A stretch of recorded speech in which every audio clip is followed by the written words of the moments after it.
Hello. Shall I start? A warm greetings, Honorable Speaker Ma'am, and this august gathering. The captain and the vice captain of the opposition cricket team just fell short by only 4 points of scoring a partnership of 50 runs. The leader of opposition, as well as the second speaker of the opposition, they quite remembered me of a notorious elephant whom I saw in the Kaziranga region. I quite remember the moment I was in the region of Kaziranga and I saw a notorious elephant who was grazing the entire field. And when I saw that elephant, I saw that elephant was actually having two teeth.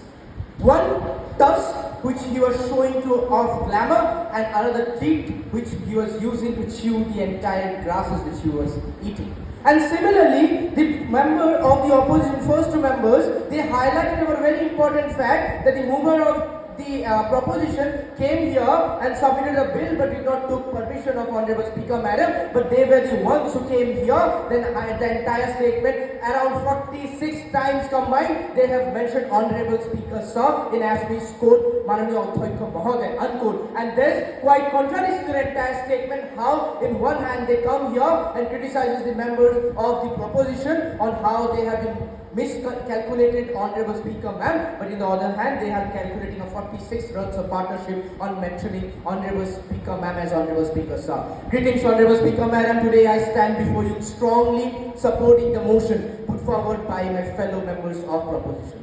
Honorable Speaker Madam, today I have a metaphorical mastic in my hand. And unlike the members of opposition, I don't want to burn down this entire house with false beliefs, fake arguments and manipulation. I want to use this metaphorical mastic to light up a candle which burns down the entire wisdom, prevails truth and prosperity. Honorable Speaker Madam, it is very important to understand the entire motion in hand because the members of opposition have clearly failed in understanding the motion. The entire motion could be further bifurcated into three major sections. And one is the granting autonomous station, second is a very important connector that is only, and the third section is academic excellence.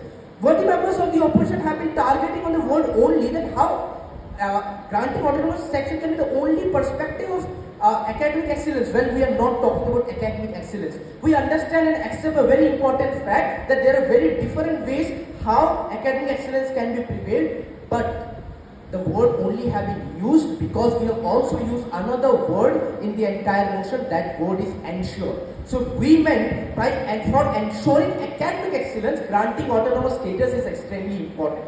Now moving on to my further argument. The IITs, IIMs, Delhi University, Cotton University, I'm sure you can name a few.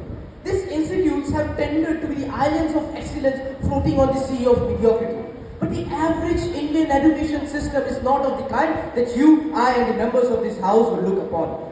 When we look into the major survey, around 42.6% of the graduates every year are not even eligible, which have been highlighted in the Bridging Indian Unskilled Labours by the G News article of 2018 January.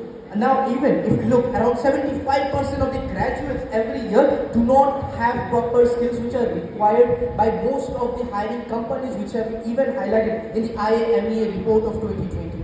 Now when we look into the major section of the entire motion, we have to understand a very important concept, that is the academic freedom and the innovation perspective. The moment there is a particular university which is completely controlling the other subordinate colleges, we understand a very important fact that those colleges do not have proper authority to move for the innovative perspective, and for that particular reason the innovation have been killed. Even if you look into the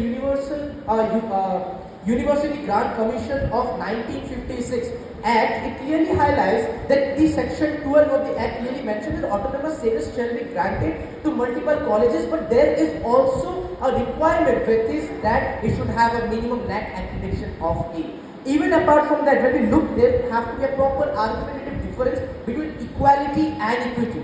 Now, for example, we have to know that under Guwahati University, there are multiple colleges. There are colleges like Handy Girls College, which are in the region of Guwahati. There are multiple colleges which also comes like the Kharupetia College in multiple districts. Now, when we look into deep context of the entire scenario, a region like Kharupetia, in that entire region, the agricultural perspective have to be taken into consideration, such that their agricultural demands, their studies have to be taken into consideration, because there is a demand of the entire region. And in a place like Guwahati, artificial intelligence, prompt intelligence, cloud computing, these are the very important sections have to be provided. And if it is not being directly being controlled by a particular authority, and autonomous status have to be granted. If autonomous status is granted, then different sections for rural and urban areas and on the demand of the entire region, courses shall be produced. And finally, respecting the constraint of time, I would just like to conclude my arguments.